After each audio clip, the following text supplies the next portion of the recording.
الحمد لله رب العالمين والصلاة والسلام على نبيه الكريم وعلى آله وأصحابه أجمعين. أما بعد، السلام عليكم ورحمة الله وبركاته. بارك الله فيكم. یکی از برادران سوال می کند و می گوید که این برادر در دولت‌های کفر زندگی میکرد و خودش هم کافر بود و الله سبحانه و تعالی به حکمتش و به قدرت و علمش این انسان کافر را به حبس داخل میکند و در درون حبس این انسان الحمدلله هدایت مییابد و مسلمان میشود. و بعد از این که مسلمان میشود الان سوال میکند که حالا من مسلمانم و پیش از مسلمان شدن با یک دختر عاشقی داشتم که این بودیست بود، بوذی بود، بودیست.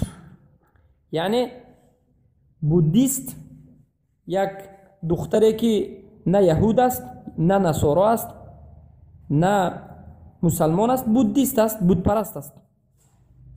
پیش از مسلمان شدن با این عاشقی داشتیم و بعد از اینکه به حبس در آمدم گویا میگه من مسلمان شدم، الان من چگونه با این دختر معامله کنم؟ وقتی که به اسلام دعوت میکنم راضی نمیشود و میگه من خاص به خاطر تو اسلام رو قبول میکنم اما نماز و حجاب و این چیزها رو قبول ندارم. بارک الله فیکم. اولا ما به این برادر میگیم که الله رب العزت و الجلال را به نهایت سخت شکر بکن و به نهایت حمدگوی الله رب العزت و الجلال باش که الله تو را دوست داشته است و به تو توفیق داده است و به تو هدایت را نصیب کرده است که این اراده الله سبحانه و تعالی است و این دلالت به دوستداری الله رب العزت و الجلال تو را میکند. و بعد از این به دین الله رب العزت و الجلال مستقیم باش، دوستدار قرآن و سنت و مسائل را از قرآن و سنت بگیر و عقیده خود را صحیح موافق اهل سنت و الجماعت بکن. بارک الله فیکم برادر عزیزم. اون دختری که بودیست هست برای مسلمان نکاح کردنش و به زنی در آوردنش حرام است.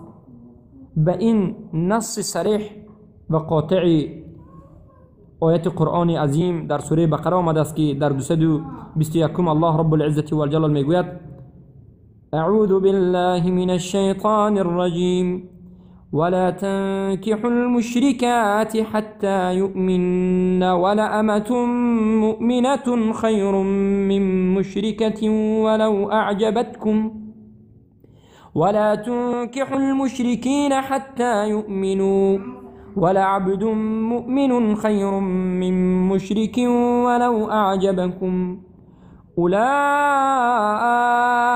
يدعون إلى النار والله يدعو إلى الجنة والمغفرة بإذنه ويبين آياته للناس لعلهم يتذكرون.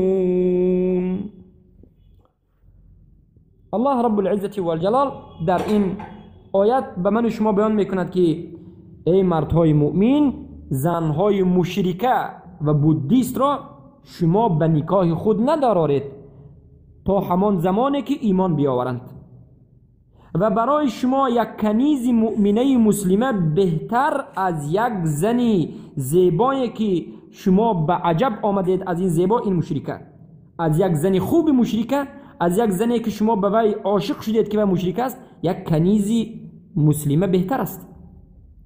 و اینچنین احکام مردها را برای خواهران بیان میکنیم و میگویم که الله رب العزت و الجلال به شما گفته است ای خواهران مسلمان که شما به مردهای مشرک به نکاح ندارید تا همان زمانی که این مردها مؤمن بشوند. برای شما ای خواهران مسلمان یک بنده غلام مسلمان و مؤمن بهتر است از یک مرد مشرکی که شما اون را دوست داشته اید و عجبتان آمده است. مشرکین شما را به سوی دوزخ دعوت می کنند اما الله شما را به سوی جنت و به سوی مغفرت دعوت می کند.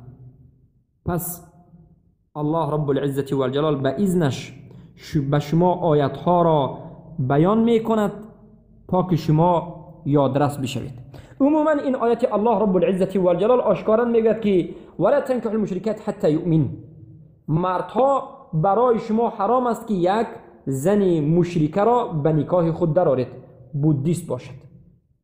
و این چنین به اجماع علما هست. تمام علما اجماع کردند که هندوس، بوذی، شیوعی یعنی کمونیست، یا که ما میگیم بدین، ملحده، یعنی یک زنی که دین ندارد، نه یهود است نه خریستیان است، این را هم گرفتن حرام است. هندوس، بوذی، کسی که زنی که مسلمان نیست، زنی که یهود نیست، زنی که خریستیان نیست، از هر سه این دور باشد، گرفتن این برای مرد مسلمان حرام است.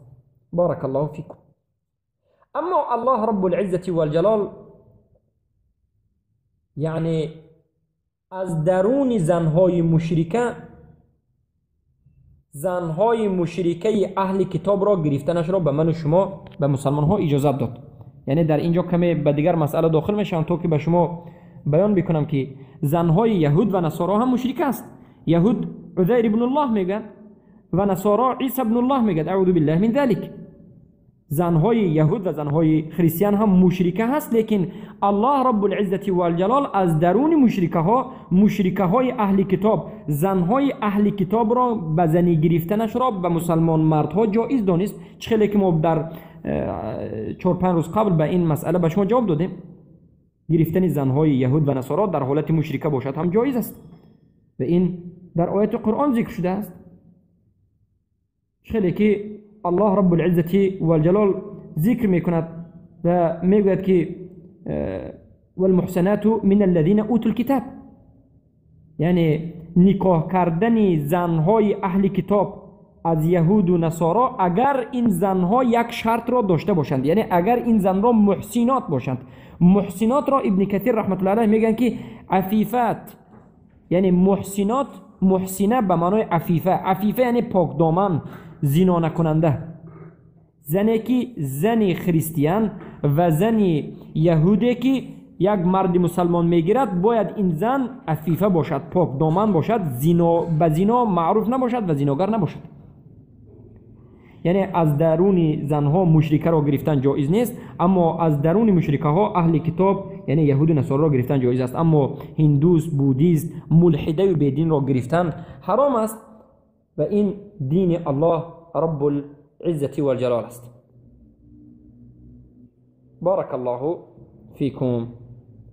پس حاصل سخن ما این است که زن مسلمان جایز نیست که به مرد مشرکه نکاح شود و به مرد مسلمان جایز نیست که به زن مشرکه نکاح کند و شوهر بشود. اما شما دعوت کردن جایز است. اما شما یک دختری که برادر عزیزم عاشق شدید، این دختر را دعوت بکنید، با این صحبت بکنید، دعوت بکنید برای حق، با رساله ها دعوتش بکنید، کتاب ها را به اون ارسال بکنید تا که دعوت شود، مسلمان شود. بعد از اینکه اسلام را قبول کرد، اسلام را به معنای تام قبول کرد. نه اینکه وقتی که میگه من مسلمان میشم اما حجاب را قبول ندارم، اما نماز را قبول ندارم، این جایز نیست.